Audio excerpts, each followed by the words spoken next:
Welcome back, everyone, to our deep dive into the Black Madonna, the Cult Divinity Lost campaign that by now you probably have heard of and have started to play, if not start at the beginning. You might have heard our last episode where my last campaign was dissected. If you want to just get a rough overview, what was cool, what is weird, what is strange, take a listen to that one again. I'm David. And over here is my co-host, Martin. We're fans, and we're running Black Madonna. Yes, I run it again, although I finished. And we are excited to bring this project kind of to the next chapters today. And we just want to say, if you're a player, stop watching now. Send this video to your GM. But I think by now, I hope there's not too many players continuing to watch this series. But if you do, send it to your GM as well, because you might get some inspiration as well. Yeah, and our goal here is to support those who want to run the Black Madonna and Cult Divinity Lost, and I guess experience this classic in a probably more narrative-driven and possibly more chaotic, certainly less combat-heavy version than you would have gotten back in 91, 92. And now we're entering the garden of forking paths here, where anything could happen, really. So we'll talk about the challenges to expect here, and how to bring the horror and history and the strangeness to life. Exactly. And we again want to remind you, because we are touching probably on multiple aspects today of dark themes of trauma, harm to children, war, abuse, death, religious imagery, political imagery, actually, gore, body horror, and various other things with fascist ideas as well. We understand that these are difficult subjects, so if some of those might be difficult for you, maybe you skip the section, or just skip the episode, because we tend to ramble on a bit long about certain elements here. And we should also make clear, like you said, we are fans. This is a fan project. We're not officially affiliated with Helmgast or the original authors of Cult, that we really like them. We're simply sharing our experiences and interpretations and advice.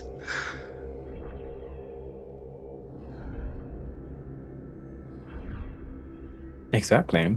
And we're back again with the actual book, the campaign, and we left off with the ritual, and we got some comments, questions, and regards the ending. And I think that's where we both also decided we might want to pick this up a bit again. The aftermath. I think we glossed it over because we already talked 2.5 hours last time. But let's maybe start there, Martin. The ritual is complete. Pagodin's mansion is in shambles. The Nephirites and the Incarnates have surfaced or appeared and dragged away whatever was left behind. The characters are probably in the basement of Pagodin's mansions, and there is, chaos, bloodshed, and, the aftermath to deal with. And we mentioned, I think, also the idea about delaying the aspect of if a character gets broken to the aftermath or something, because you might want to not disturb the scene. Here we are in the basement of Pagodin's mansion, Martin. What do we do next? What happens next? We run for our lives, I think. Well, depends a little bit. I think depending on how the events at Pagodin's mansion shook out, there is obviously a lot of incriminating just evidence around on the scene. Some of it that will almost certainly resurface and point towards our player characters. There might be participants in the rituals and members of the Slavic Association who are still there, or they might all be dead, depending on how our characters have conducted themselves. There might be innocent victims, these people who have been kidnapped kidnapped to be used as fodder for this ritual, who may be alive, maybe also running for their lives, or maybe all dead, again, depending on how our player characters have conducted themselves. And there are, I guess, 3 main factions or threats that will come after the player characters after this, right? There's the police.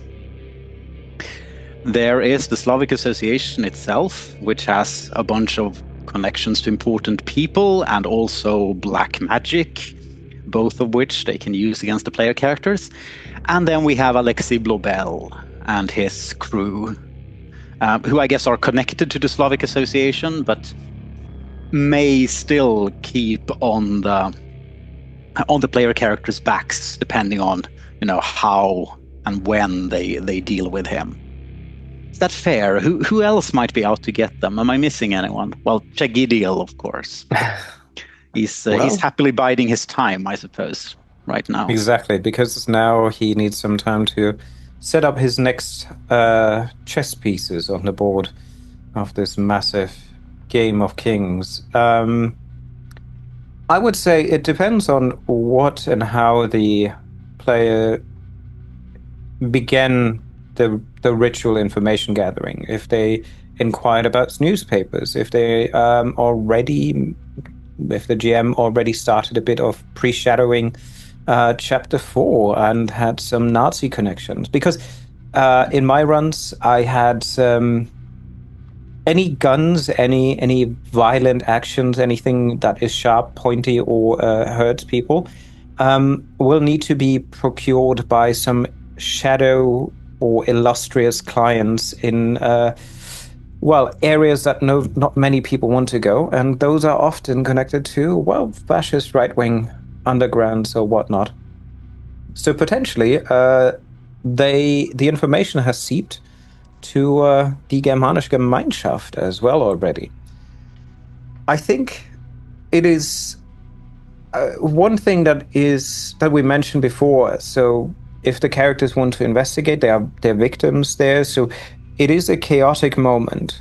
Now, I think it's important to say that you don't have to follow the chaos and basically hurry and rush the players if you don't want to. If you want them to find Pogodin's intrigue map of the player characters and then how they were responsible for Magda's death in his eyes, or how they are haunting him, what information they found on him, this is something they could explore. The consequences are, police and everything comes closer, and you just build up the tension, but don't rush them. Give them time to kind of figure out things as much as you want.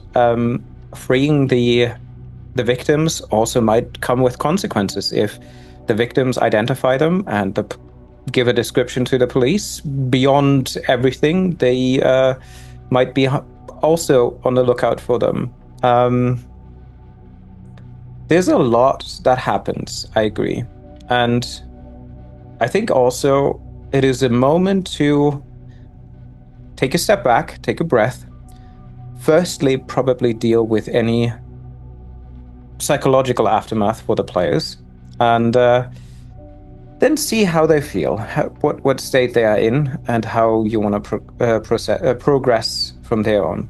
But yes, as you mentioned, there is a lot of antagonists that are now on the characters' backs, and I think, depending on how you run it, the intrusion, the ritual, the whole thing, the incarnates, the seeing illusion, shadow, or break is like something so climactic that it is fine to kind of step back a bit and give the players a bit room to breathe and see what they do next. I mean, again, psychological ramifications can lead to getting angry, getting violent, blood rage, just killing anyone that moves in a place that is still alive because they are so disgusted by what they saw down here. Things can happen, and things happen in my campaigns. So Yeah, we talked about this a little bit earlier, how characters way back in episode, when we talked about the backstory, characters breaking is like in Cult, like a great opportunity to sort of reveal a glimpse of a purgatory or shift someone in time and whatever. And that can be used different ways to expose pieces of backstory and pieces of no scenes from the Russians' lives or Magda's lives or that kind of thing. Um, Also, it's mechanically it allows you to change your character around, right? You're in the Cult rule book. You're in the rules. You have the options to sort of switch archetypes, switch advantages and disadvantages around. So, for example, we had two characters who broke during the ritual, which I think is fairly typical. We had a bit of a purgatory moment. We got to visit Anton Mahler's purgatory, actually. And then I took the opportunity to cycle out some disadvantages that had not gotten so much play because we didn't really, they didn't really vibe with the character. We didn't use them so much, and replaced them with something else, right? So, placed haunted and marked on characters instead of, guilt. I think was one that went away, for example. Yeah, I think another thing with the night itself, because I guess you can, depending on a little bit what happens and depending on what you want, you could either have like a bona fide car chase or running through the woods or something from there, right? In our case, for example, they were running through the woods. Well, two of them were, and they ran into Alexei Blobel there and had a little bit of a showdown by a road, which was interesting. But other than that, after that, we sort of had a bit of quiet and a bit of downtime, and I imagine I let the police investigations and sort of revelations in the newspapers and so on take a little while. So when the player characters got away, they actually had a little bit of time to stabilize some wounds and plan their next move, which of course in the end ended up being escaping the country. There is something to say about the downtime and the rest afterwards. I think it is good, as I mentioned earlier, to foreshadow. You hear sirens in the background because one of the caterers or somebody called the police, and they will be coming. But I think that is again something which we mentioned in episode 1 and 2, expectations, and what do your players actually want? Do they want the difficult car chase with trying to find covers and whatnot, or do they want to run through the woods, try to evade in a spy movie classic? These things should be clear to you by now as a GM, and try to reconsider and think about what the players wanted to play. If they wanted to play a spy thing, don't come with like big shootout scenes or whatever, make it more ominous. Because this scene, as little as you might think you will influence events, you will be most likely steering them already to one of the other elements of the story, to either a clue that you mention, oh yeah, don't forget you have this or that with you. Are you going to take that and this with you?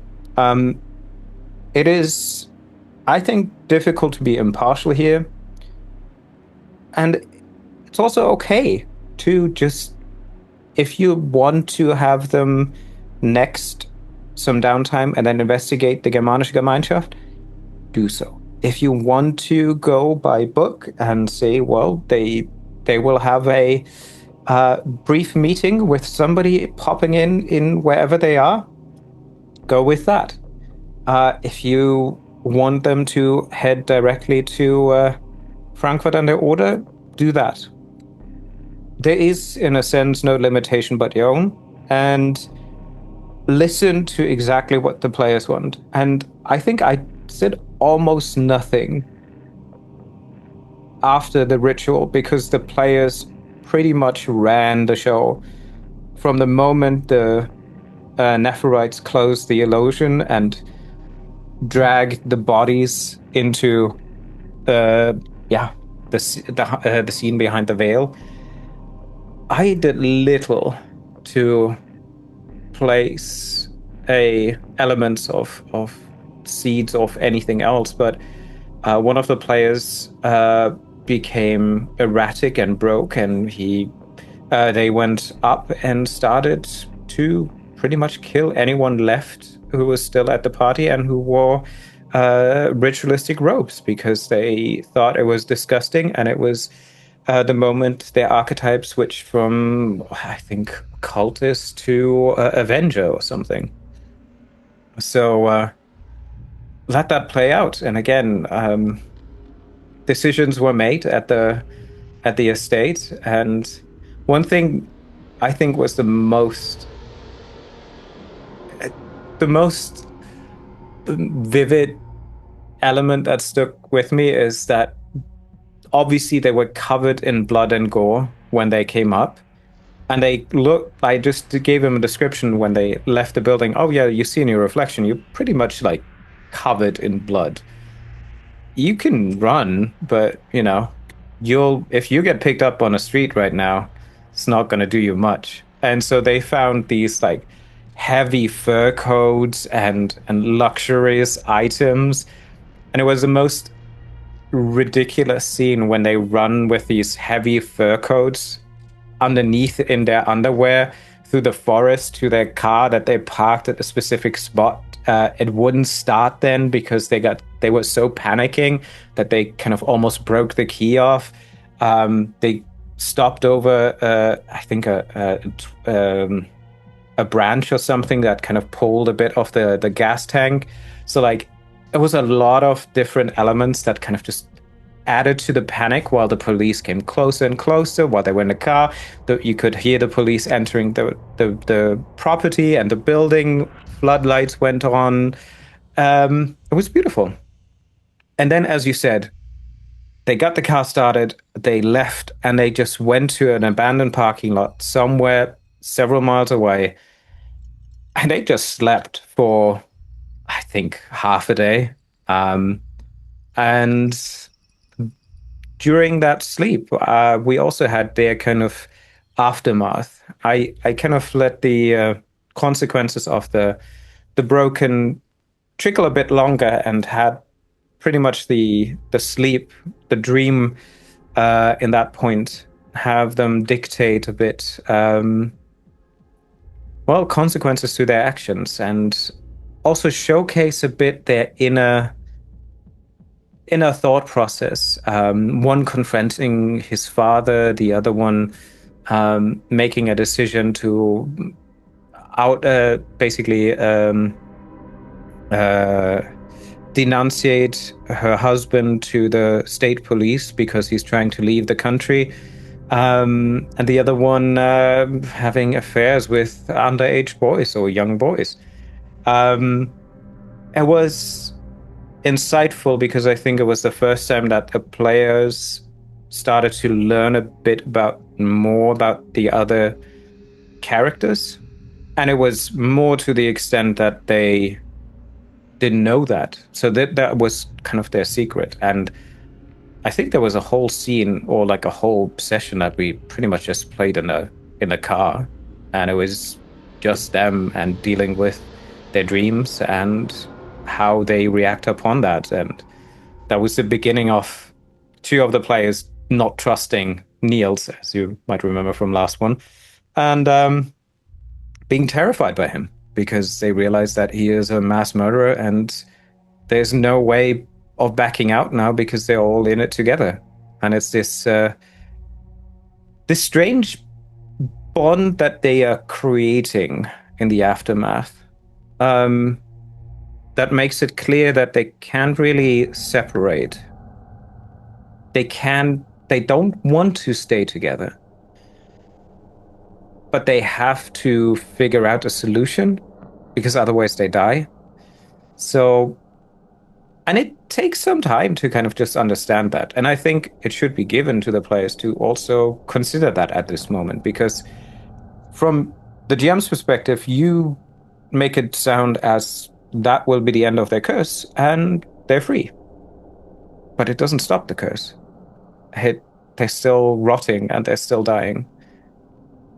And yeah, I think that's my few considerations for the aftermath here. I think it's interesting to think about the police a little bit, because the book says that you should put the wanted disadvantage on the player characters, and now they're sort of like, wanted.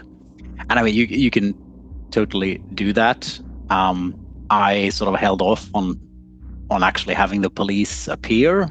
Instead, had a time of relative normalcy in a way, and Magda's funeral actually, which hadn't happened yet.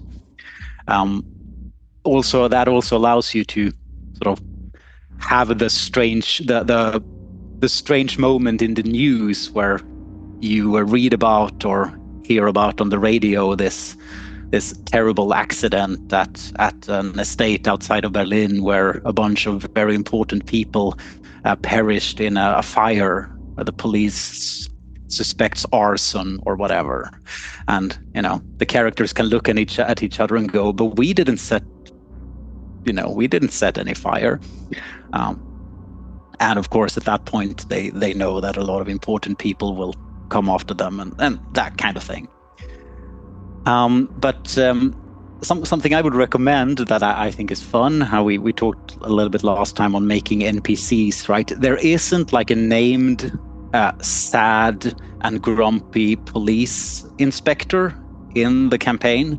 So go ahead and make one. I have my Kriminalkommissar Reimer, who has actually been following the characters ever since Hamburg, when they did some conspicuous and stupid things that involved firing guns in central Hamburg, close to the banquet.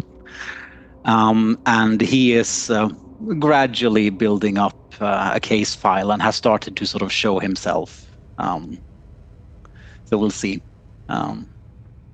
I quite enjoy that, but that is more of like a sort of slow burn thing, and we'll see when it actually pays off. If you want a more, action-oriented police raid, feel free to create one, I guess. That reminds me, for those who seen or heard about the German crime procedural called Tatort. There's a very good fictional character called Szymanski.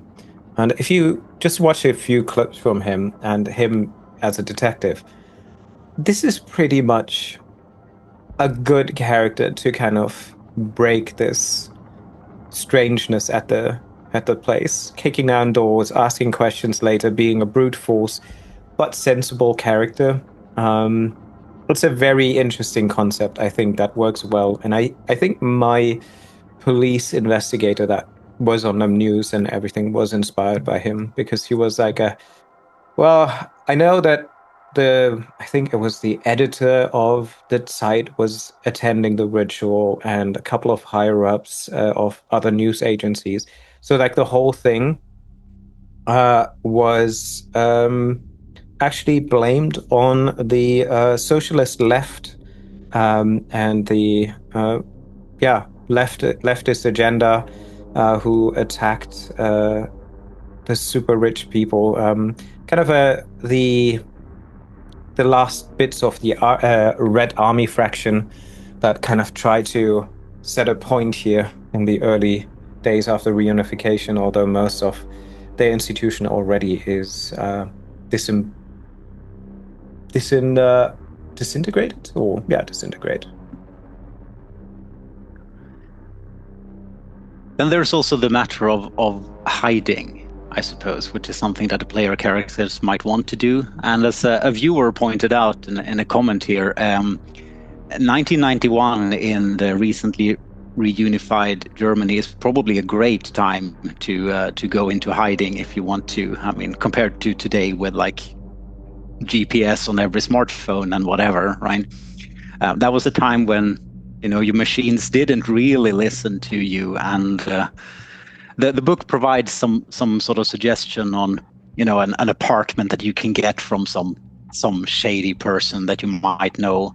I feel like there are all kinds of great opportunities. I guess in your first campaign, they went to see a parent of a player character, right? They went to hide at a parent for a while, but they quickly after. So all their kind of fake identities and everything, I had them procure at the after in Poland, basically, because it's so much easier to buy.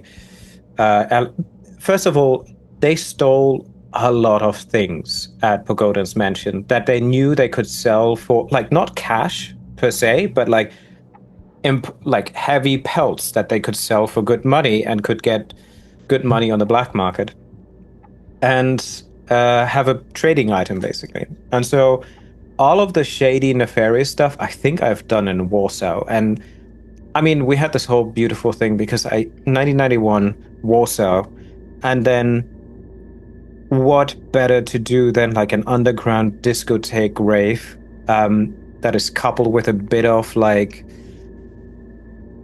not Children of the Night, but vampire-esque elements of characters that are further down below, and it kind of opens up to the underworld. And it was a beautiful session, way too short in the aftermath. But actually, a contract was struck, and one of my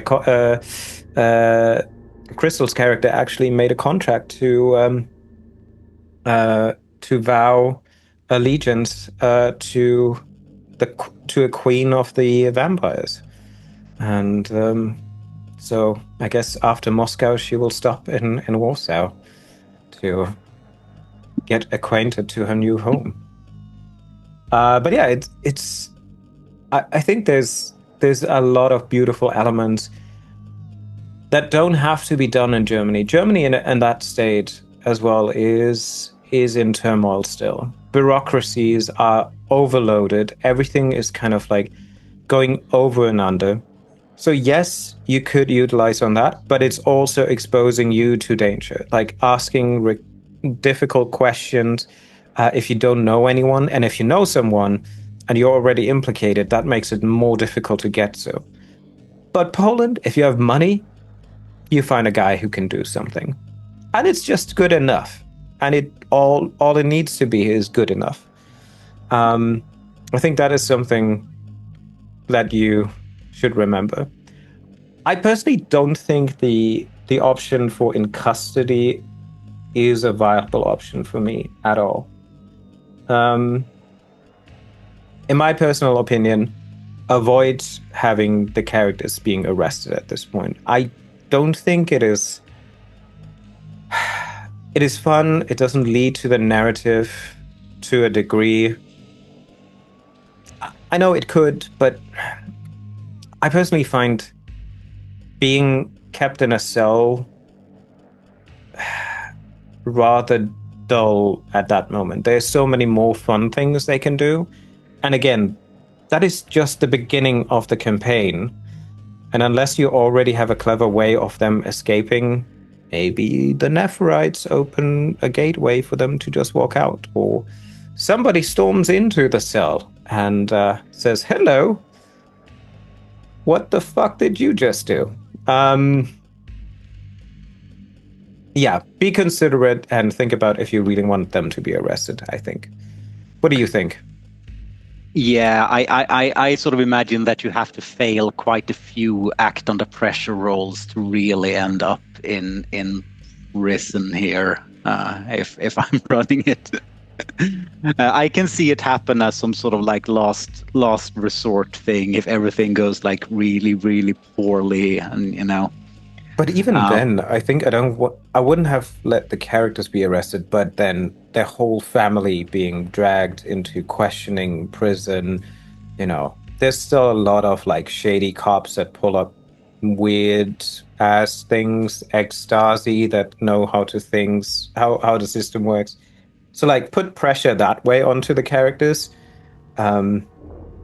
because ultimately they need to find either evidence that those people are really bad and that deserved what happened to them, or they need to prove otherwise that they were not incriminated. But don't let them just be in jail. Sorry for interrupting you. No, I think it's kind of boring.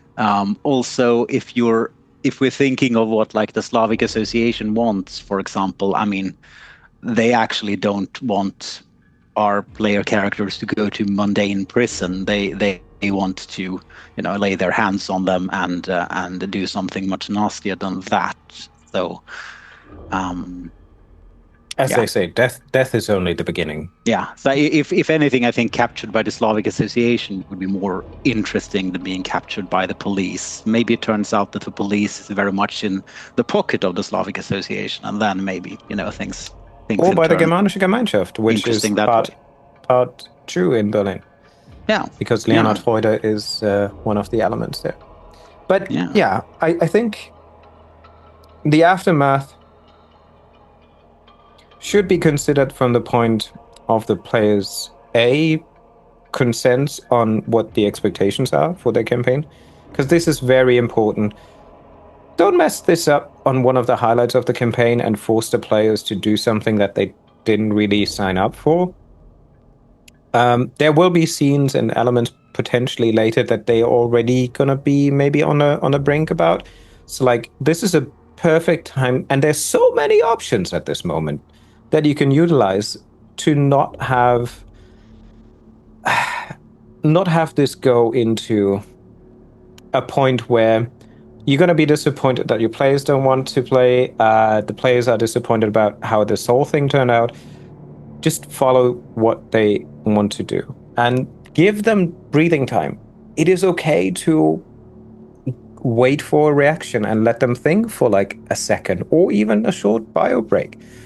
Have them time to process what just happened, because it is a lot, even for me as a GM, going through the elements of the ritual and what happens. Either we end the session or I want some breathing time at this point. And yeah.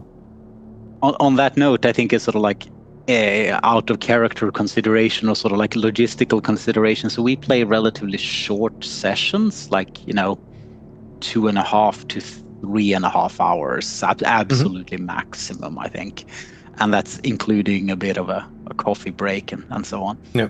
And from for running one shots, or short scenarios, short sessions, I find kind of frustrating because you never really get anywhere, kind of, and you sort of. But for campaigns, it's actually really nice because then we get time to think. I mean, I get time to think, but the players also get time to think. So I was rather happy that most of the ritual preparations kind of happened in one session. Then the culmination of infiltration of the compound and most of the drawing the circles was like one session. Then sort of the culmination of the ritual was like the next session, and then the actual escape was the session after that. So we kind of did this in like three steps. Yeah, I guess that's also part of the secret why my session count is now 30, because sessions are relatively short. Well, yeah, mine was 42 in total. So, but we play for 4.5 hours sometimes, with like about half an hour break in between. So but yeah. So I think with that we set up a cool thing, a good summary of the ending. There are two elements in the book. The first one is the Slavic Association strikes back, and Chagdigel's mark that end chapter 1 fully. And I think both influence also what happens next, because as we led to in the beginning, this is a turning point in the whole campaign that changes from what is meant to be a linear chapter by chapter. I think the use of chapter is also maybe not properly used here in this book. It suggests linearity, right? But exactly. Yeah. But as you might have heard in the interview that we had with Mikkel and Gunilla, feel free to do whatever you want. Break reintegrate and dissect and turn it inside out, you have the author's permission to do so.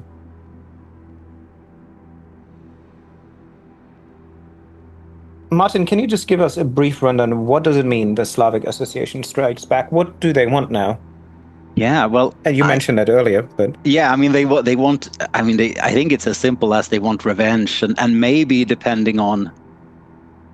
I think they also want to know what the hell just happened, because from the perspective of someone who isn't in the very inner circle and isn't like privy to the thoughts of Mahler, Pogodin, and Kramer, I think it seemed like suddenly out of the blue, these very powerful death magicians showed up and like completely destroyed the heart of the association.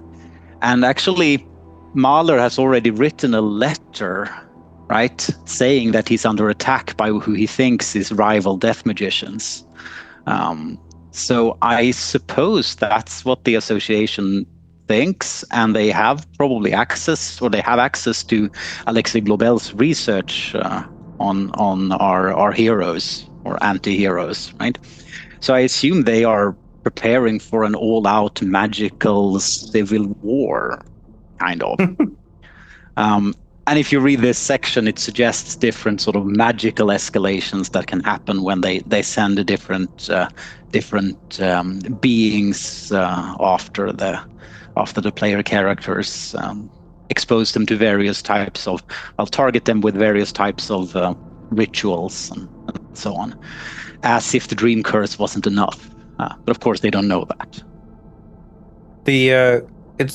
I think it's important to say that Globel is still on their payroll. So yeah. if you didn't have time to introduce Globel, or you don't know really what his agenda should be, think of it that way, that he's still employed by the Slavic Association. They want revenge, and they want the player characters to be kept alive or captured alive because they want to do other things to them. So I think now, if you haven't yet, now is the time that you introduce Globel.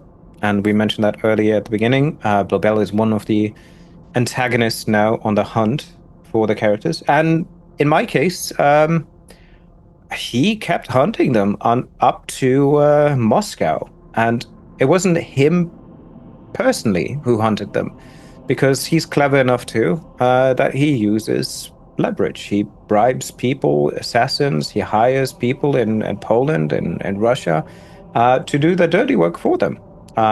Lay traps and lure them off the streets and do anything he can to get away with them. And yeah, so the last chapter is Chiktigo's Mark. What is that about? That's the second piece of really gnarly body horror that this campaign introduces, and I guess it's sort of trigger warning for mention of tumors here, because this is another supernatural disease kind of thing, or blessing, that normal sleepers won't see. That is sitting on the back of your neck, like this big, unpleasant, tumorous swelling. That's the physical manifestation. The psychological manifestation, I really like the description. It's something like, it feels like you've been dipped in dung. Like you feel sort of constantly unclean somehow. No matter how much you wash yourself. And this is in addition to the symptoms of the dream curse that the player characters still suffer. Stylistically, I must say, I when I was theoricrafting about this, I objected a bit to this, and I thought this feels like, a bit of too much of a good thing. Shouldn't I replace Hagdigil's mark with something else that isn't so similar to the dream curse? But then, in the moment when I came to it, I was like, no, I like this thing. Or actually, I don't like it. I feel it's personally quite unpleasant. So that's why I stuck with it. But of course, this is not just another another curse. It really means something to the way that the characters who bear it interact with the campaign. Specifically, it tells everyone else who serves the Death Angel that this is one of our guys. This is one of Hagdigiel's servants. So this will scare some other non-player characters going forward, and it will delight others, or sort of allow others to sort of, well, tolerate you, or in the case of an engage NPC, with you. Yes, in the case of an NPC that we will meet very soon, who serves Bina, of course, will turn them against you, or turn him against you. So it sort of shows who you belong to, we're going to meet a lot of other servants of Shagdigiel later, so this becomes very important for them. Whether a player character has the mark or not determines a little bit how others interact with them. And it also gives this limited vision into hell that you also get, so you see sort of reality and infernal things around you more readily, which is not a good thing for you. It is. I guess nowadays you see the world as it is. But I think it doesn't have to. It doesn't have to be on the neck. It can be elsewhere. So I'm pretty much made it the way the Nepharites interact with the characters, because they transferred this time the mark, and I had them reach out as if they would gently caress their neck to pull them closer, but they obviously jolted back, so that what they did is they just touched their forehead and made kind of a swirly note, which ended up creating a G or a 6 on their forehead. And so they were like, 2 of them participated in the ritual and they were marked, and so 1 didn't. And so for a long time they believed that one of them should also have gotten a mark to get 666. But they didn't. And now they don't know what that means. Is it partial hell? Is it not 6? Is it not hell? And they were in a very good conundrum there. Even though it doesn't mean anything, it was just like how they kind of evaded, and she was kind of touching their forehead, and it ended up to be a 6. I didn't even think about this to be 666, but there you are. It was a nice thing, and on their forehead as well is something so much more prone, that if they meet, oh god, the worst NPC revelation in my head, Dr. Schäfer, who is a death magician. He would see that mark right away on their forehead, and he would react differently to them if they try to hide it or mask it.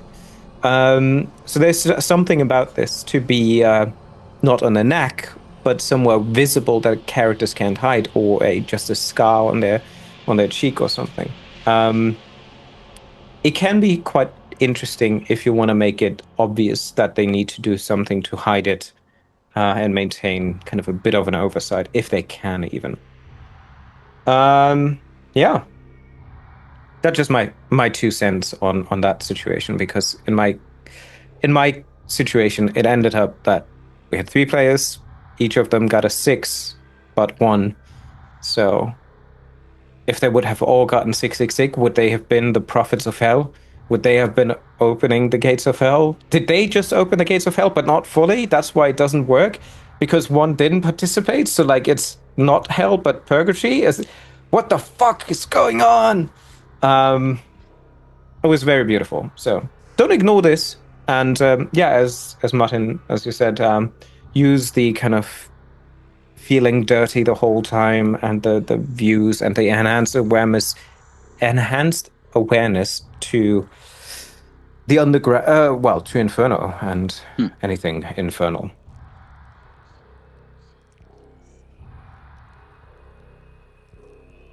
With that,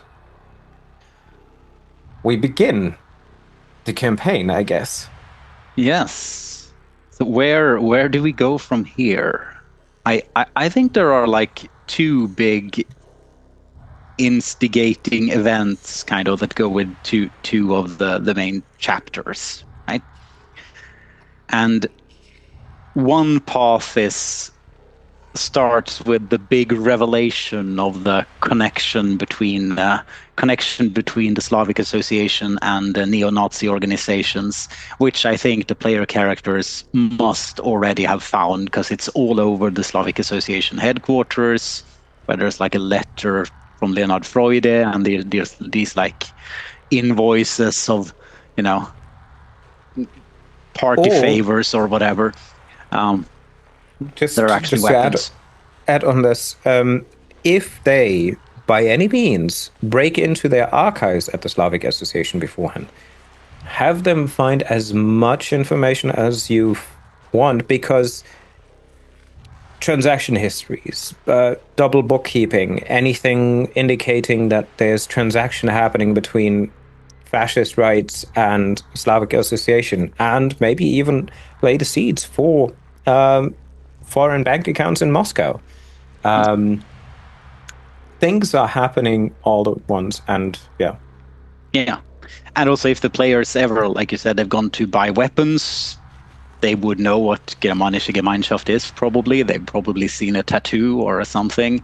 If they've gone to buy drugs, let them go to Toxic Cafe, again, see that it's full of Nazis over there, that kind of thing. So that's one thread here, is sort of investigating the neo-Nazi connection, which eventually leads to Slava in Soviet and leads to the Mother Russia chapter. So that's chapter 4, German Autumn. The other possible branch, I guess, is to investigate the background of Magda and the Russians even more, finding the Frankfurt clinic, and then eventually going into the dream, which is chapter 2, Shadows of the Past, leading into chapter 3, Dark Dreams.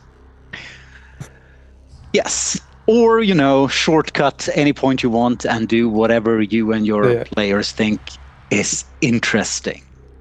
And I think we need to stress this here. After chapter 1, technically speaking, you can play any chapter any way you want.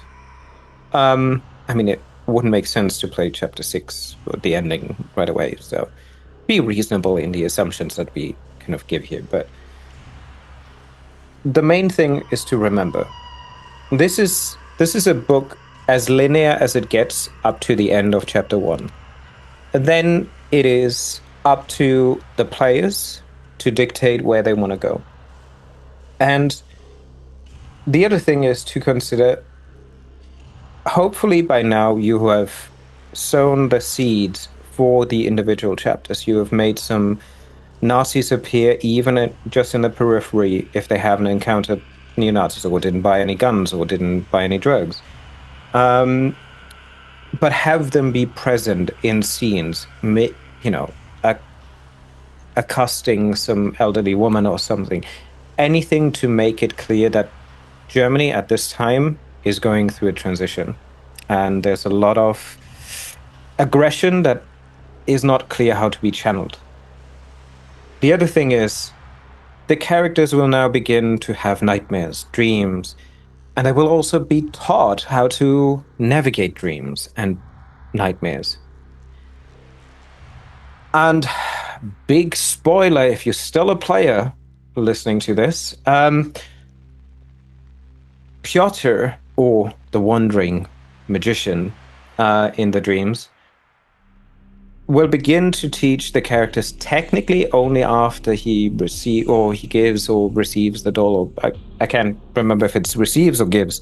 But I think both of us, just in our warm up to this, realized that we didn't wait that long. We had Piotr, or the Dream Wanderer, introduced relatively early to guide them.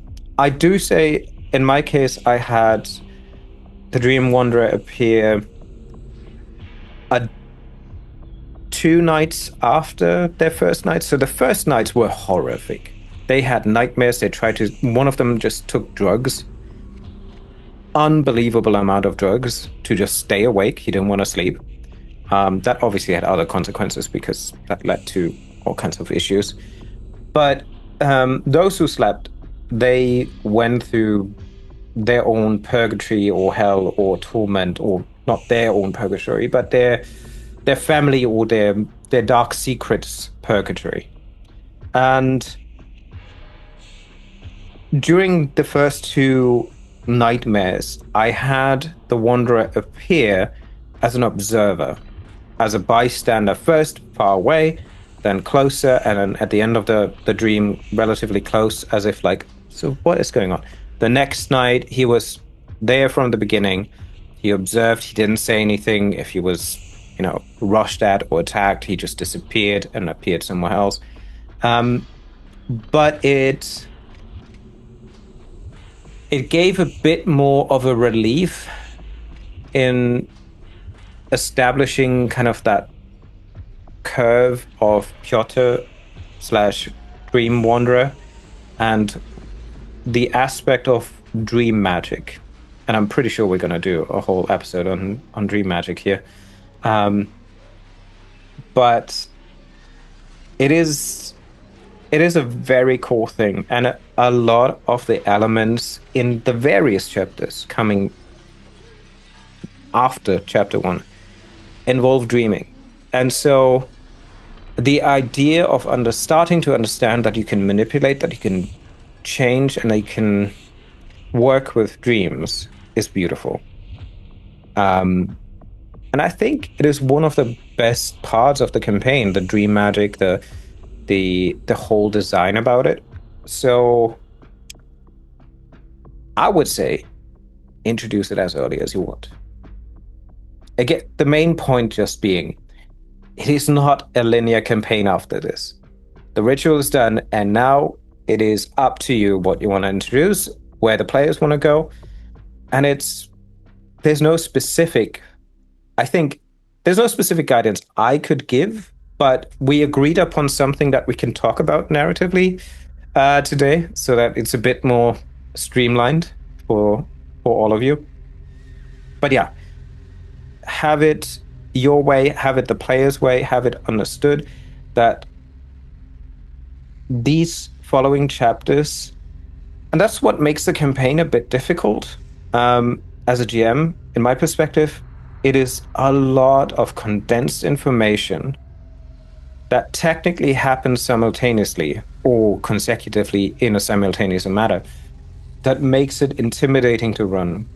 But if you pick a lane and you listen to what your players kind of want to do and where they want to go, you can always do shorter sessions and take the time in between to read up on these chapters. You don't need to read the full book over and over again, but it's enough, it's well condensed in the chapters to read those chapters.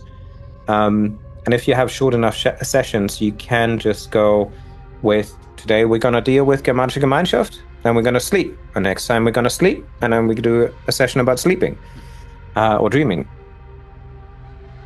Sorry, but before we get in, Martin, any comments on mine? And I think that is the sort of advice given in the book sort of suggests that running chapter 3, which is the Dark Dreams, and chapter 4, which is German Autumn, and possibly Mother Russia 5 sort of in parallel makes for an interesting sort of blend and dynamic. And I totally agree with that.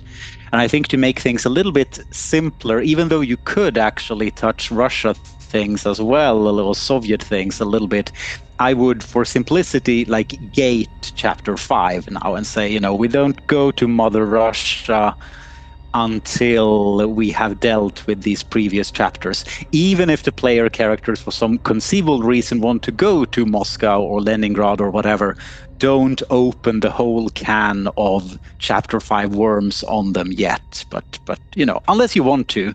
But I think at that point, it's kind of, you will have to shortcut past some of these previous ones. I mean, if you start doing chapter 5 there, you're probably not doing chapter 4, because all it does really is add the layer on the way to chapter 5.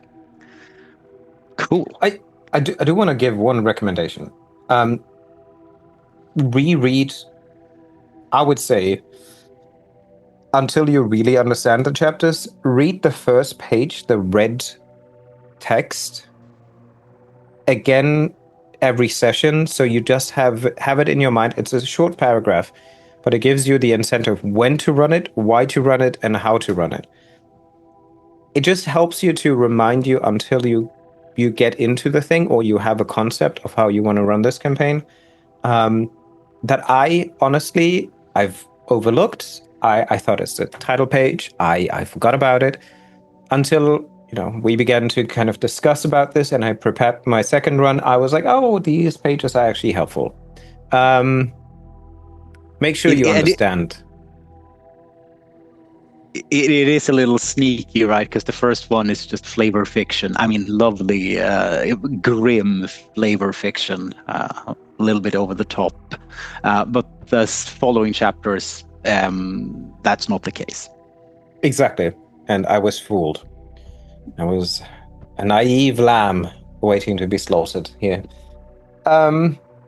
We will say some other things later about like organization and where some things are hidden that perhaps should be more prominently displayed, but we'll get to it.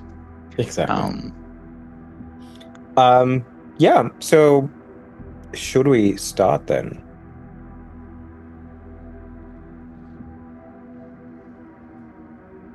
Well, start with the Nazis, as we always do.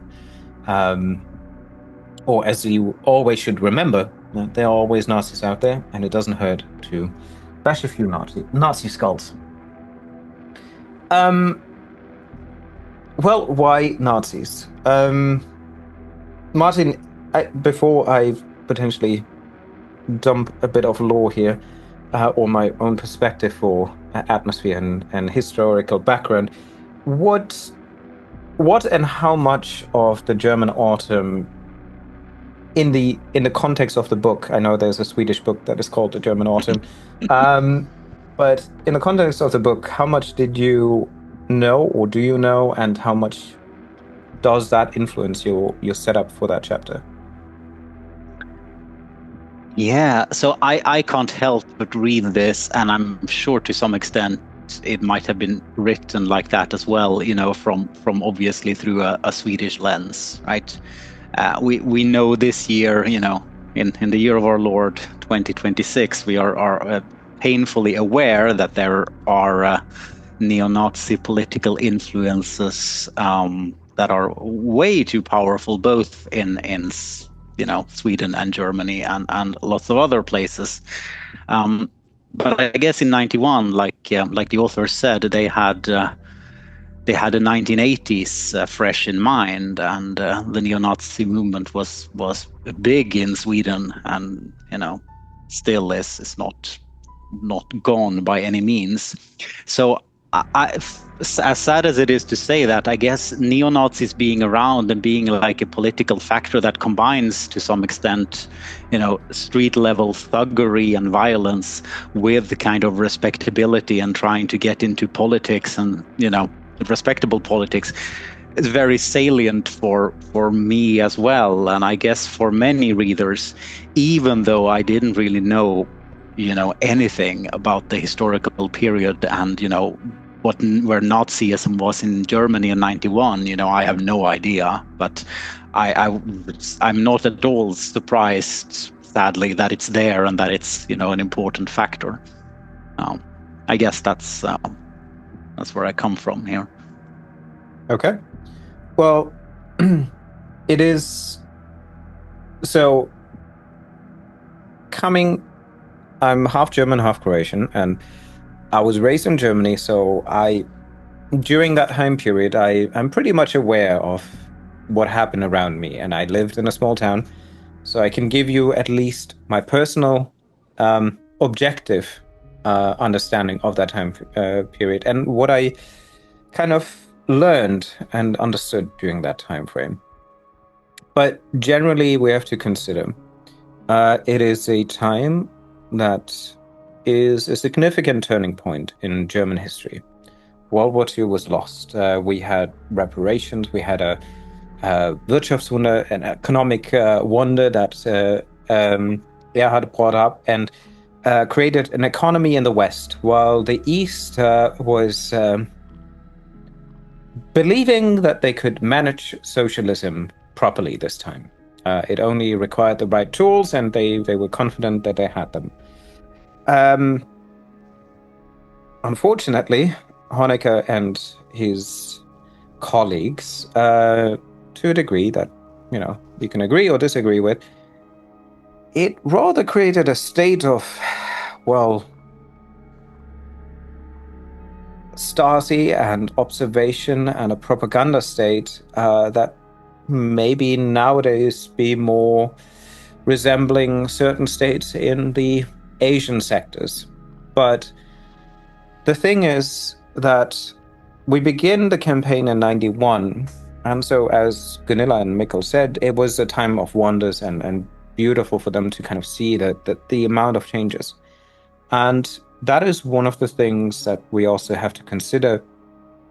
This campaign is happening in a time where not only the themes or topics of society are influencing the story, but there is this overlying metaphysics of Binna and Chigdigil that also leads to the plot. But overall, all of these kind of work together, because a country that was divided for 60 plus years, or close to 60 years, has been now reunited. And with the fall of the Berlin Wall on the 9th of November 89, obviously, and the final official German reunification by Kohl on the 3rd of October 1990, Germany was now patched together. And we can consider it comically as if that wall that went through Germany was kind of torn out by a higher force and just ripped out this trench in the middle of it. It created a crevasse that led to, all sorts of things kind of meander and trickle into that empty void. And what came with that as well was the fall of the Russian GD. Oh God, I was struggle with that in English. GD USR. No, what is it? UDSSR. They call USSR. Just what USSR. They call it. Yeah. With the fall and the dismemberment of the UDSSR, you had an attempt of the GUS to kind of reabsorb certain elements, and then still they didn't kind of manage through it. But when Germany fell, or when Germany collapsed in a sense of that it reunited, you had a significant difference between the economic and the wealth distribution in both countries. Now, that leads obviously to the already unrest that happened in the Eastern Uprising in East Germany and so forth, that showed that young people wanted to flee the country. Not only young people, but a lot of people tried to flee East Germany because they wanted to find their chance in life. And with the disappearance of all these workforces, also the collapse of the unions and the industry in East Germany happened at the same time, which led to a lot of people got unemployed at the same time in small towns or cities that were reliant upon a single factory. Not only that, but once reunification was decided, or the fall of the Berlin Wall, when UdSSR retreated, they also disassembled whole factories, leaving nothing but nuts and bolts in there, and took everything back to Russia. Allegedly, I guess, to say politically correct, because not everywhere that happened, but a lot of situations show that there was a dismantlement of their outstretched arm in Middle Europe. And that created that void where there was no work, no employment. The state had no money, suddenly the reunification required to understand and accept that we might need to help our brothers over there by paying a certain part of your paycheck as reparations to your own country to bring them together, to be one Germany again, right?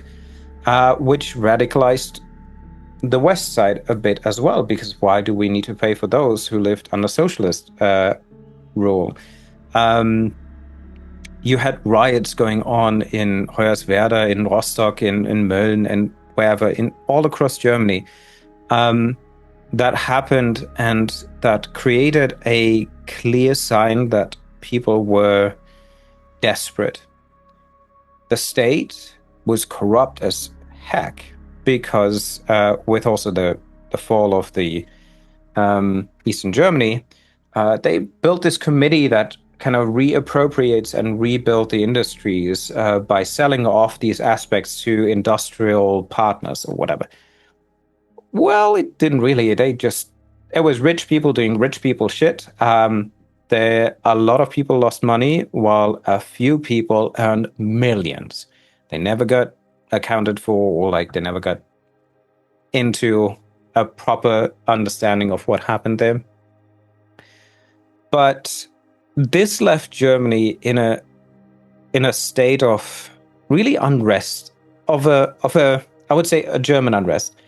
It's a German who sits at the table, has his food, but is unpleased with the general situation, and he's voicing his concerns first quietly to his family, then to his neighbors, then to a family gathering and so forth, and it starts to spread. The unrest, the unwelcome feeling of that situation starts to spread. And then you have the East also losing all of its young people that fled for new chances to West Germany, leaving pretty much only older or elderly people, whole towns slowly dying out because there's no young people moving there. There's no idea or concept for those for that generation for an identity. There's no professional status that they can kind of follow. And the idea of community that they've been taught for years and years or indoctrinated has become false in their mind. And they see themselves as second-class citizens to the superior West Germany. And then you have Berlin in the central state too, that is already its hot zone and was the hot zone throughout the whole entire time. And with the opening of the wall, you had within Berlin such a quick exchange and an exploration of the other culture that it frightened people. And I think these points, one or many of those collectively, led to, again, it starts quietly. It starts in a family, it starts at family gathering, at barbecues, it goes from town to town with the unsettling feeling that why do we need to do something for them? And why can't, it was so much better back then. When back then? Oh, back then when when. And ideas spread. Then we had a requirement of workforces because rebuilding industries and companies in East and West to that degree, where people didn't want to work for minimum wage, required a lot of Italians, Turkish people to kind of immigrate to Germany to help us with rebuilding our economy because it was tanking at that point too. And not understanding that we should be grateful for that support and for the opportunity of the people that came and helped and worked with us, that was used as a means of, victimizing and objectifying. And within a few years, you had this simmering hatred that, especially in small towns along the in the East as well, just festered. And it became this unspoken hatred that a few organizations, that few political figures utilize and made strong in their belief. And that's exactly where our campaigner said. That's what society is in right now. You have this tension in society, and then, yeah, there's a mass murder of rich Western Berlin people. Who gives a fuck? Good riddance with them. Well, there might be Slavic. What? Slavic? That sounds Russian to me. Good riddance. You know, that theme of racism is supported then by media. And it kind of festers the idea of beautiful kind of scenes and ideas that you can use in the cult game. Sorry, that was a long-winded way of saying Germany is fucked at that time. Yeah, and I guess we will meet we'll meet a couple of characters who have who have different ways of like I guess harnessing and taking the opportunity there to sort of, I guess, further their own power in different ways. And I guess there is a bit of a tension with the Slavic association, which I find interesting. That on the one hand, I mean, you know, they like you said, they bear Slavic in the name, right? And this is in a way an unholy alliance between sort of people who have, in many ways, many of them probably escaped Soviet and Russia. But the inner circle is A, allied with neo-Nazis, which are B, in turn, allied with Russian nationalists back in Soviet. So there's this like real meeting of different, I don't know, different flavors of extremism, I guess. Yeah, it's the different levels of political agenda, right? Each of those has a very specific means to an end. And yeah, as you rightfully and nicely said, yeah, there are people still, you know, having to deal with the past wartime trauma that grandparents have, while we have that connection that connects, Berlin basically with a Slavic organization that, tries to integrate people who are seeking for asylum in Germany or in Berlin at that point, fleeing from Soviet or Russian oppression. But they are supporting, unknowingly, a German right-wing fascist organization that then deals in weapons trade with a Russian Federation that utilizes the fall of the UdSSR to hone and collect all the weapons and weaponry that they have. It is fucked up. So, and how do let's see, how do our the characters and the antagonists we know fit into this? Well, I guess they have been dealing very directly with Germanische Gemeinschaft, right? The three Russians. So, in my case, the players found, they broke into the archives at the Slavic Association. They found paper trail and accounting trail that the Germanische Gemeinschaft is dealing with the Slavic Association and deals with Slava, probably. But from the campaign book in itself, it states that we have a newspaper article that comes out about 3 days after the murders that titles ritual victims millions go to right-wing extremists. The newspaper have successfully discovered that all revenue from Mahler and Pogodin's businesses are being transferred to an organization called the Gemeinschaft, well known for its extreme right-wing totalitarian leanings. And that is correct. And you could have already also added elements of if they wouldn't have broken in the archives, they would have found pictures of Leonhard Freude and Anton Mahler in his office on pictures, shaking hands at like weird occasions or whatnot. I think this is important to add beforehand. And as we said earlier, buying weapons, drugs, and whatsoever should at least give that name Germanische Gemeinschaft a ring.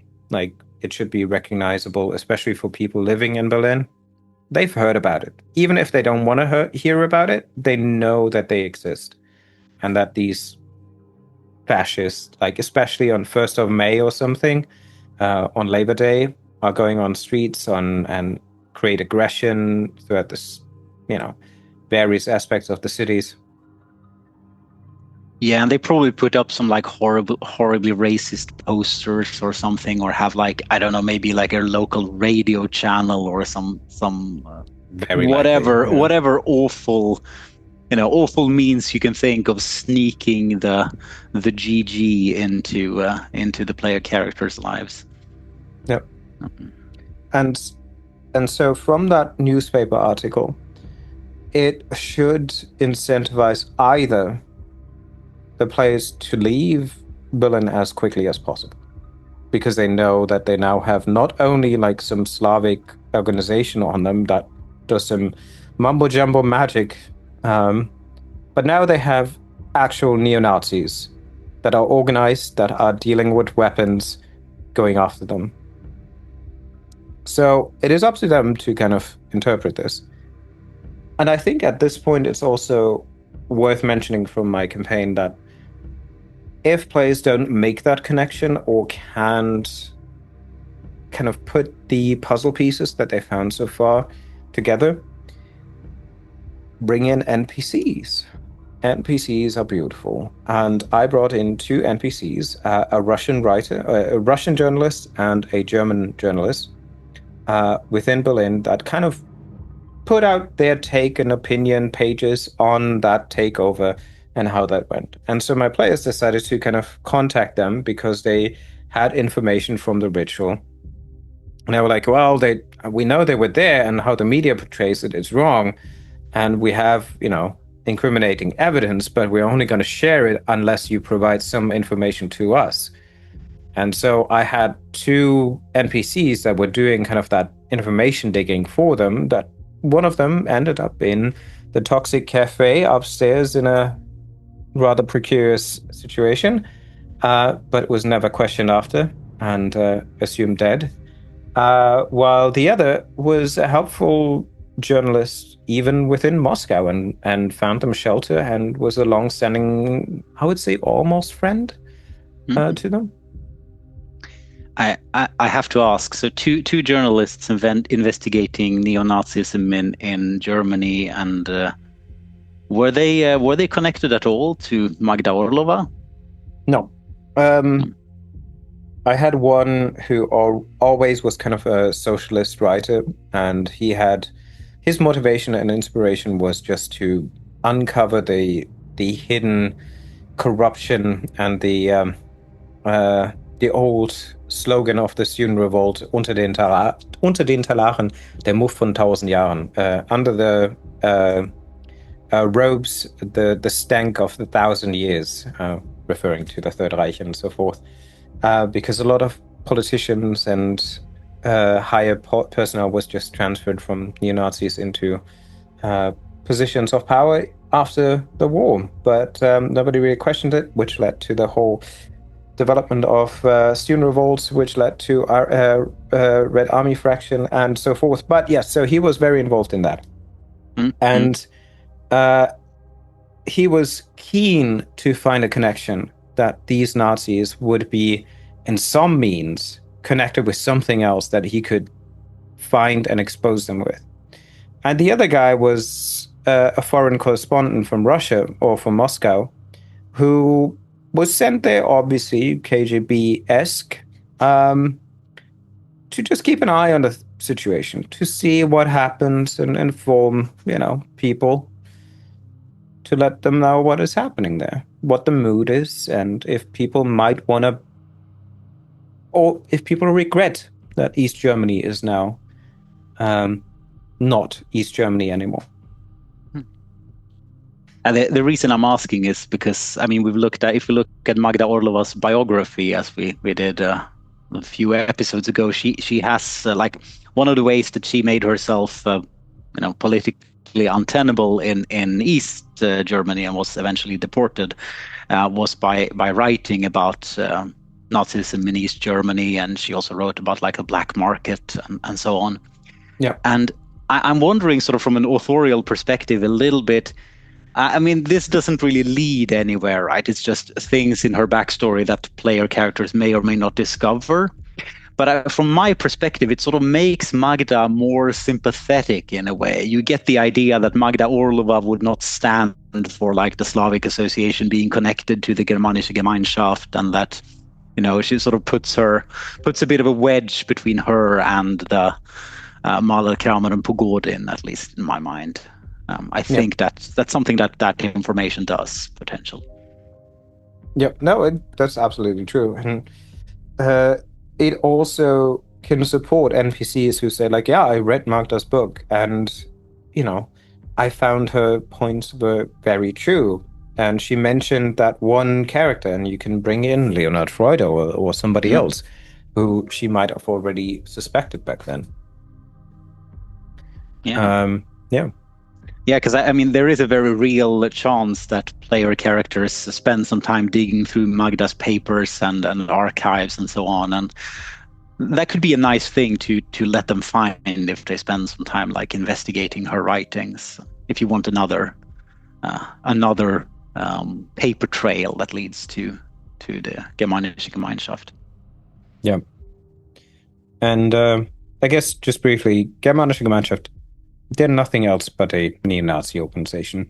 They want less interference of the state, want more legislation for themselves.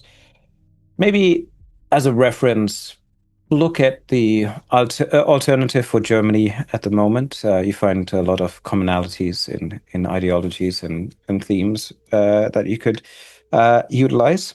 And the main thing here is that the locations in Berlin are important to a degree that they are creating leads for further campaign events. Ultimately, they are bringing you to Moscow, or should lead you to Moscow. Yeah, structurally, that's like all they do, right? Exactly. But I guess thematically, they do more than that. Yes, they set themes, they set atmosphere and ambience, and they create pressure and an underlying pressure that players should feel throughout the campaign. Because like the police, yes, they're annoying, and if they get captured, that's one thing. But if they get caught by neo-Nazis, that's similar to the Slavic association. It's not going to be pleasant, and it's not going to be just. And I think that is to be the main point from that chapter.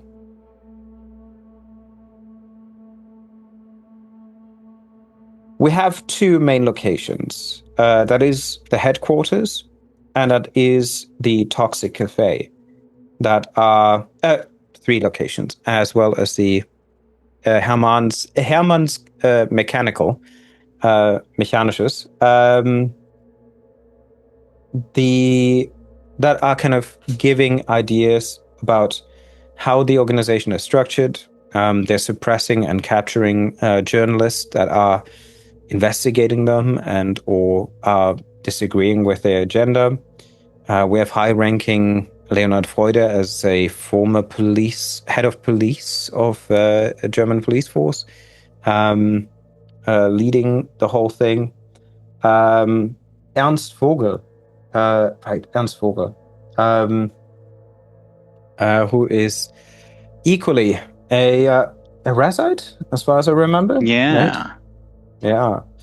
the first proper Razite if they encounter. The problem is, in my first run, my players completely disengaged with the Nazis. They went as quickly as possible away from Berlin.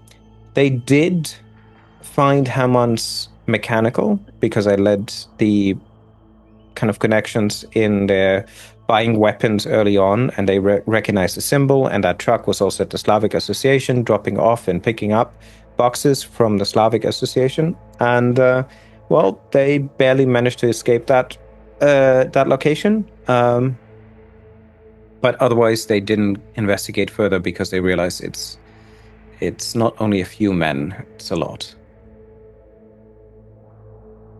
Yeah, and I mean, in a way, that is the rational thing to do. Like, you see a bunch of violent neo-Nazis hang out in a location. You don't necessarily go to the top floor to find their leader just to see if he wants to fight you, right?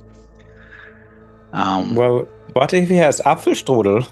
Don't you want to have some Apfelstrudel with him? Oh God, yeah. I guess that would be an interesting role-playing opportunity for Ernst Vogel if you want to do your best attempt at doing Hans Landa from Inglourious Basterds. I don't know. One thing I think. So I really, in a way, I really love the concept of Ernst Vogel. But I also have some reservations. Especially, you said something I think very nice here. You said, Germanische Gemeinschaft, there's not much to them really. They are a neo-Nazi organization, right? That's just what they are. And in a way, that is like mundane horror on its own, and it's kind of nice. I mean, nice is a strong word, but I think it's effective that if this is just humans being awful humans. There's not like a zombie factory in the basement. There isn't like a big magical creature. It's just people being Nazis, and they're infiltrating society, and that's awful. I mean, Leonard Freude wants to like run for office for God's sake. But then we also have Vogel, which is a Razide, like one of these iconic cult monsters. So I guess if you really want to bring him in, he is an interesting option, but I would kind of think of him as kind of optional, really. And as you said, like, you would need to really go into the building of neo-Nazis and skinheads to meet him and make an excuse enough that he would see you, only to realize that you have Chigdikel's mark to then attack you. Yes. Or not attack you, but maybe, not understand what you want here. Exactly. And I think that's the part that's sort of interesting about him, that makes him like an interesting antagonist or monster. Yes. Is the fact that he used to work for, or he was a servant of Chagdigiel as well. But he is kind of now, he's sort of freed himself. He's doing his own thing in a way. He's working with these Nazis, and he seems to enjoy that somehow. And when he sees the player characters with the mark, he believes that they are there to drag him back to hell, or to punish him for his disobedience, and therefore he immediately attacks them or becomes antagonistic against them. And I think that misunderstanding, or that mix up of identities, could be very interesting, and it could be a way to sort of reveal what the mark is actually doing. If a certain Orthodox priest hasn't already told the player characters that, because then it becomes kind of redundant. Yeah. And I mean, we're not here to kill you to drag you back to hell. We're just here to kill you because you're Nazi. Exactly. Just more justified, I suppose. But I guess one thing that I just came to my mind, because that section with the locations, Toxic Cafe being the main location for the drug organization and the capturing of the political dissidents, or anybody that writes badly about them. That's one thing. And then, the HQ with Vogel and so forth. It might be also an interesting storytelling element if you introduce what seem to be good friends of the characters suddenly seeing exiting the building if they observe them, or part of their family shaking hands as they have a barbecue with a couple of people. Again, neo-Nazis per se at that time, there's a fraction of those that are on the streets, are violent and creating issues. But there's a lot more. The iceberg underneath is much larger. And those are the people that are just in their little house talking to their families and complaining about where their state went to. Yeah, and if depending on what characters you're playing, what archetypes you're playing, I mean, if you have this, if you're doing the ex-agent, for example, right? Maybe if you're are you a bit of a gun nut? Are you going to are you going hunting with are you going to a shooting range? Maybe you can make some sort of connection there. If you're dealing with the occult book dealer, there is, of course, kind of a bizarre Nazi occultist scene that you could sort of lead people into. And of course, if you're dealing with anyone who has the drug addiction, you could figure out that could certainly lead you to Toxic Cafe, and you could figure out that someone who you thought were just going there for the drugs is also going there for, the politics. So lots of things there if you want to get more personal with it, I suppose. Yeah. I think it's a good sandbox playground. And despite its intimidating kind of content elements and locations, it is fine if you skip this or if the player characters don't want to engage with it. It is, however, as I think the main point that we wanted to make, an underlying theme of the campaign, as long as the characters are in Germany, well, technically in Poland too, and in Russia to a degree, that these right-wing fascist ideas are trending, and they are back on the daily menu of a lot of people. And racism and the idea of supporting these organizations, again, doesn't have to be the skinheads, hitting punks on the street. It can be the quiet neighbor who goes to a barbecue and talks to the fire department and tells them, like, well, if a fire breaks out at, two doors over, maybe just take it a bit slower. Let the house burn. It's these hidden, I guess, the human horror that man is the monster in itself, that this chapter truly kind of flushes out in the aspect of the campaign. Yeah. And as you said, if you really want to shortcut past it because, you don't want to portray a bunch of Nazism, which is, fair play to you, then it is structurally very easy to do, because in terms of the clue trail, what the chapter tells us is really about the Slava organization in Russia. And if you really want to, or in Soviet, if you really wanted to, you could go directly from Slavic association to connections to Soviet, You would be missing out on this part, obviously, but it would not be very complicated to do. I missed out, and I don't think I regret. So again, I introduced just connections and NPCs that allowed me to give the players an alternative route, because I saw that they wouldn't engage with the Nazis. So yeah, that's fair play. I was thinking if you wanted to go the other way and erase some of the or break some of the nice things we said about human horror and not making this overtly so overly supernatural and so on. If you have played Seven Sisters, if you haven't, here are some spoilers for Seven Sisters. It's a scenario set during the fall of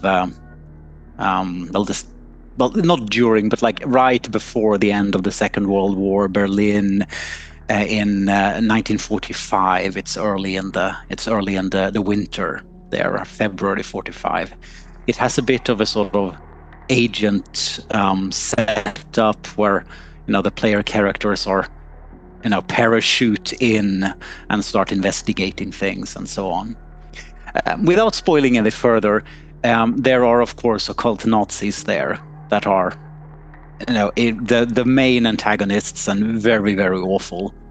And if you wanted to do occult Nazi connections, I mean, you could connect Ernst Vogel to some of the people who were important in that campaign, or in that scenario, I should say. It's not a one shot, but it's a relatively it's a mid-length cult scenario, I guess.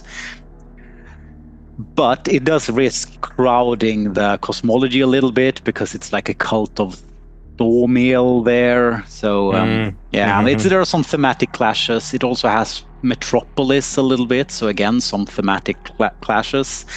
But of course, I can never resist Metropolis. And if you want to make the whole, cult Berlin like epic through the times, you absolutely could do that. Absolutely.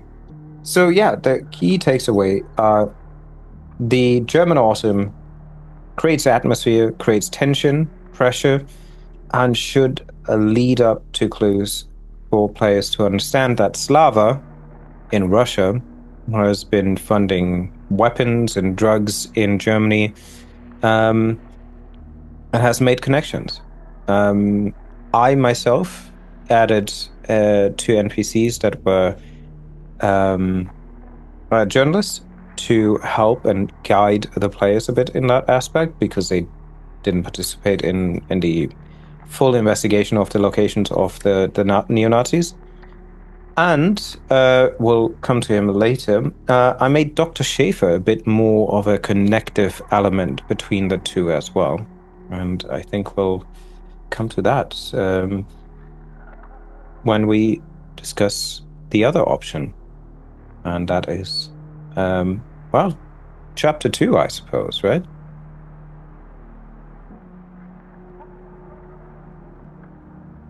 Yes. Shadows from the Past. And this is a relatively short chapter, and it really serves as the connection between chapter 1 and chapter 3. Really, it has 2 things in it.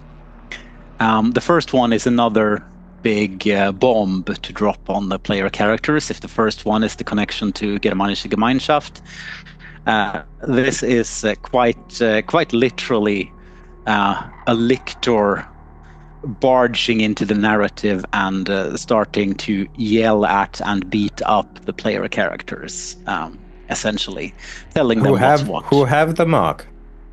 Yes, indeed.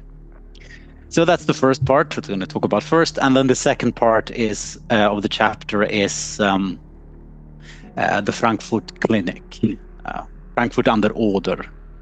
That's the smaller one in the east, not the big one, which is sort of unlocking in the structure of the campaign chapter 3. Of course, we were impatient and started chapter 3 earlier, but hey. Yeah, so meet Ivan Jesenko, one of our big non-player characters. He is who is he? Well, that's a good question. Jesenko is a lictor of Bino, and he is stirred up by the elements of the ritual. And so it takes him a moment to process what has happened. He is this Russian Orthodox priest in the illusion. But for those of Chuck Deagle's mark, they will see his true form quite easily. This massive blubbering thing that attacks them quite easily without asking too many questions. No. And if you are, if this is the first, especially if this is the first time you get to introduce the Lictor, one of Kult's real iconic, antagonists or creatures to the player characters, take some time to describe it. There's some beautiful character art in the book as well that you can enjoy, with this bloated character with his big staff and his big stomach out and his little hat on and his many teeth and so on. He's awesome. I think one of the things that we also can say here is that Mikkel Organola definitely took a bit of watching too much Clive Barker here, because one of the things that happens when he approaches, when he is there, and the world kind of fades away. And I think the best description that I have for this is the visual aid in Silent Hill, as everything kind of just fades away, blatters and disappears, and there you are, Inferno. You have a glimpse into Inferno, and this massive creature runs at you. And my encounter was, I think, while the characters were doing research in the library, and one character with not a mark was upstairs looking down, and he just saw a Russian priest come in, and he was talking to the characters, and then all of a sudden the other two characters were just like flung backwards, but the priest kind of like approached him like, "Oh, can I help you? What happened?" What he didn't see was the massive battle that ensued underneath everything. But yes, take your time here, because this might be your Clive Barker moment, because you're blending illusion, or you're breaking illusion, and you're opening up Borderlands. Yeah, and in our case, this happened during Magda's funeral, actually. So we already had a Russian Orthodox priest who had given, the ceremony, and they were talking, and then, literally by the coffin, another priest shows up and starts beating up the player characters, and reality fades away. See, my players didn't even go to the funeral. See, they missed something, clearly. And there is some lovely imagery in the book that describes what this part of Inferno, the Borderlands of Inferno, that we see what it looks like, with this like huge human-like wasp-like insect, and all these small insects that are giving birth to lots and lots of eggs, and there's slime everywhere. It's all very unpleasant, and the insects have human faces, and they scream in pain and all these things. And yes. It's very sort of dreamy in an unpleasant way. That's very good. And what I love about Ivan Zhenko is that this whole thing, in a way, is so stupid. Because what happens is, like you said, he takes a few days to realize that something really bad has happened in Germany, and Hagidiel's servants are back. And he immediately follows like the psychic scent trail, I guess, and then comes just running in, essentially fists first, and just like essentially clobbers the characters who have the mark, sort of just tries to kill them with his bare hands, quite literally. And then he realizes while he's doing this, like while he's sort of trying to kill them, that you're so weak. Why aren't you fighting back? You're no incarnates. Because he believes that he is attacking the incarnates, of course, which is the whole trick of putting the mark on them, and so on. Yeah, I love how like blunt this is, because he comes in, not as a sort of superior being who's like, who's like I trying to be have all the clever way. or whatever. He is not Gandalf the White. He's neither Saruman the White. He is more like a Radagast. But Yes, like if he would be more violent. Radagast, but Um, evil, kind of. exactly. Yeah. Um, He also introduces himself like once he actually realizes what he's doing, that these are just stupid humans that have been fooled even more than him, and he gets, I guess, a big laugh out of that, the supposedly. the audacity that I got fooled by such a simple trick of my enemy. Unbelievable. Exactly. Then he introduces himself. I really like that he describes himself as a humble servant of God, chosen by Russia's archangel to combat the demonic forces that you have set free. I mean, And it's lovely. I think I want you to elaborate further here because I think this is a very important point for players to, well, make a judgment call, right? Do you trust this guy who just violently hit you and then says he is a servant of God and he's just here to help you? And he seems legit, doesn't he? Yeah, and I love the tension, because I mean it didn't play out exactly like that for us, because he's written to be sort of like a little bit like a quest giver in a video game. He tells them what to do. He actually lies a little bit about what they're supposed to do. He says that they need to like recreate what happened during the siege of Yeah. Leningrad There's a to lot of finally there's strike back. it Like, starts off little lies, but then it becomes like continuously like this. Yeah, well, yeah. I think he's just keeping. He's a good liar. I give him that. Yeah, you get the impression, I think, that he's sort of just kind of habitually lying about things, because why wouldn't he? Sort of, he's a little bit sneaky despite this.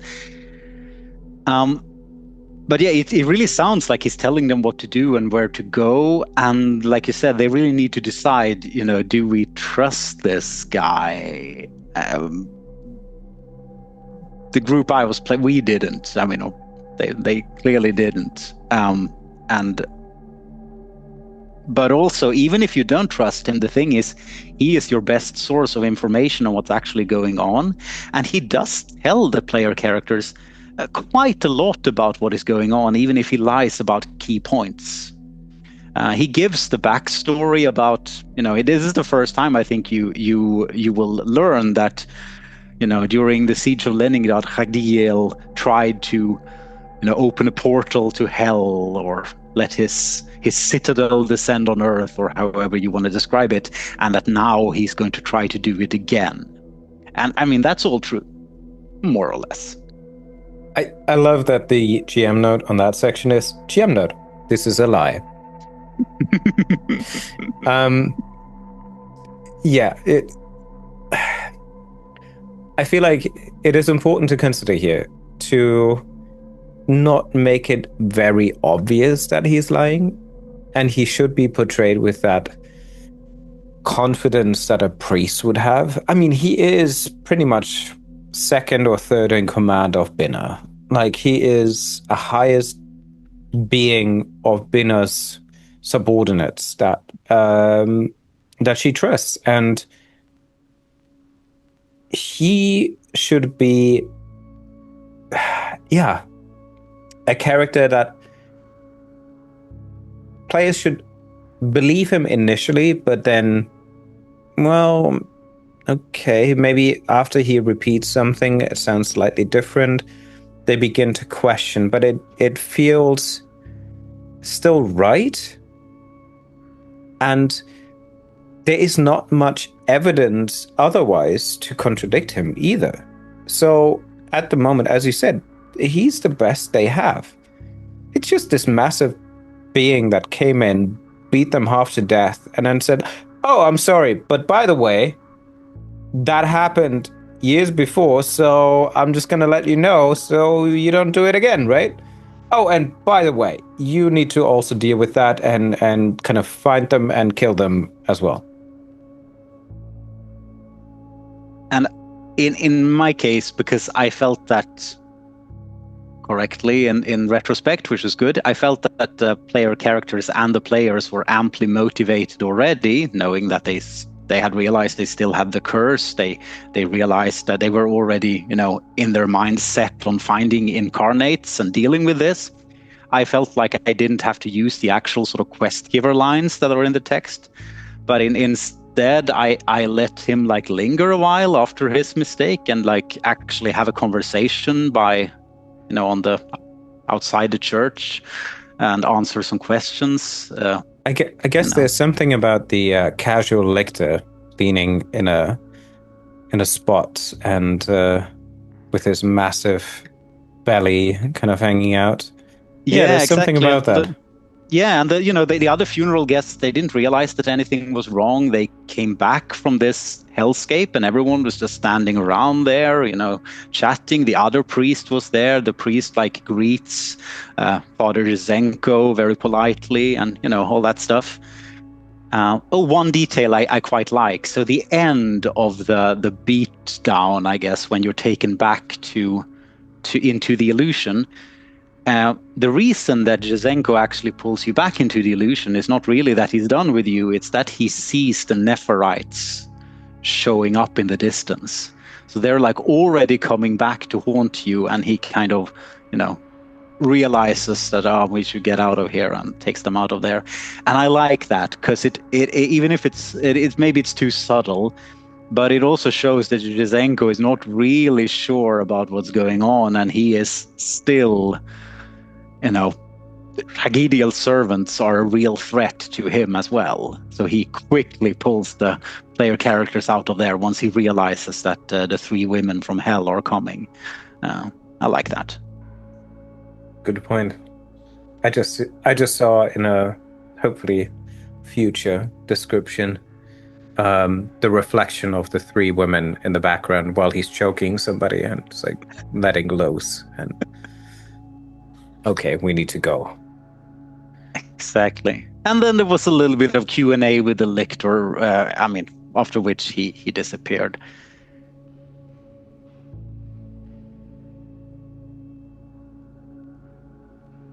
I think as alternative here, though, we got a question from, or not really a question targeted directly at us, but like a comment that I saw about this on the Facebook group for Cult GM Advice, where someone was talking about running the Black Madonna, and specifically that this, a Lictor attacks the player characters feels like a little bit, too much on the nose. Like it's very sort of maybe a little bit inelegant, and I mean that's why I like it, because it is inelegant and it's a nice contrast to, a lot of other mustache twirling sort of occult threats that we meet. But I think you could do it other ways if you wanted to. You can just have him show up and question them without doing this kind of slapstick beatdown thing. You could have him threaten them more subtly, or you instead of you open the door and you expect to go into the church for Magda's funeral or whatever, but you find yourself in that black cathedral that we're going to see later, and Jazenko is there instead. That could also work, I think. Yeah, non-threatening way is definitely also an option, and as you described, transitions, move time space around, have him opening the doors to Leningrad while the cathedral is still intact, and bombers above, anything to create atmosphere that indicates to the players maybe they definitely need to listen to him at least for a second. But I think, as you said, the main point is he needs to not be the quest giver, but he needs to be a believable or not believable confidant. And he's the best source of information the characters will get from a higher power source at that moment. And I think that is why it is left to the GM to decide if they want a slapstick beatdown, or if they want to just have a casual sit together at a church in no man's land.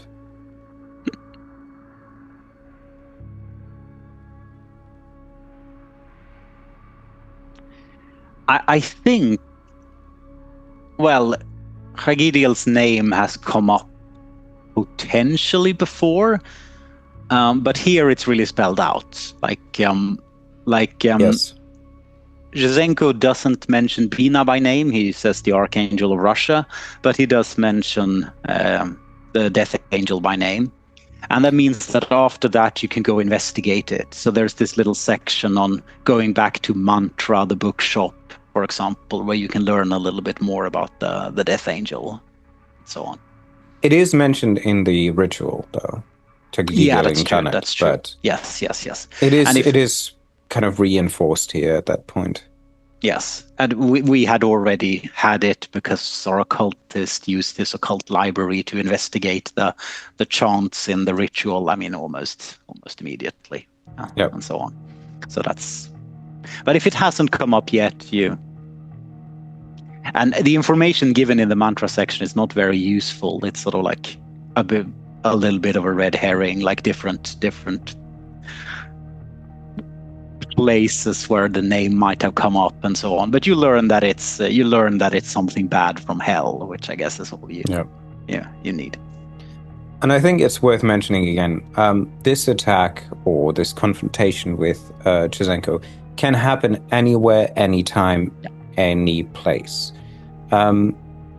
It doesn't have to be specific. It just should be a few moments later after the ritual. It doesn't make sense to have him come up in the forest directly afterwards.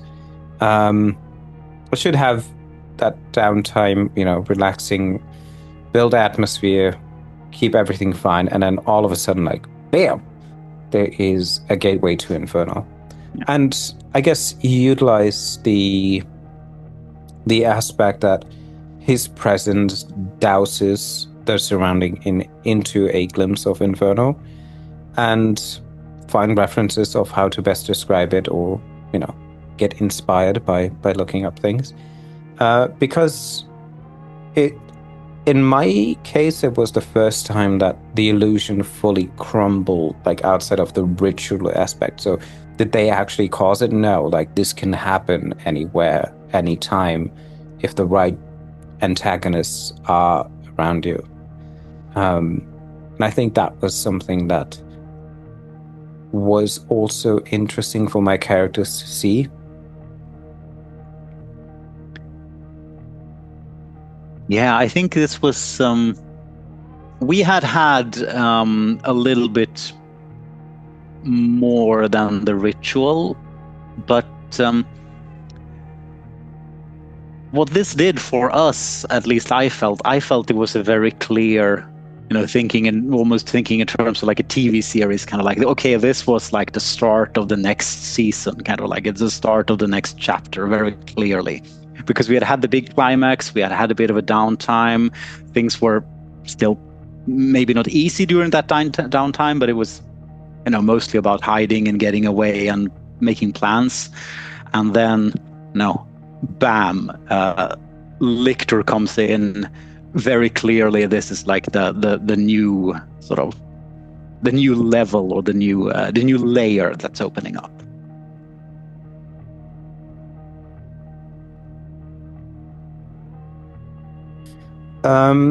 Great. So with Chizenko present, neo-Nazis surrounding you, police and Interpol being on the player's heels, we'll also take a short time to reconsider and compile our next thoughts. And we're gonna transfer the Frankfurt Under Order Clinic for next time. And we'll see how that turns out, because there's a lot to explore, and I guess more implications in the long run of where it connects to, how it connects to, the idea of a dream clinic and so forth, that it deserves more than a few side notes. Again, the Nazis, they're just Nazis. Don't think too hard about them. They don't deserve much more. And yeah, I hope that this gave you an idea about how the ending of the ritual and the continuation, the beginning, I guess, the beginning of the campaign could actually start. Oh my god. We're just at the beginning. So much to explore. Well, with that, thank you, Martin. Enticing and enjoyful chat as usual. And see you next time then.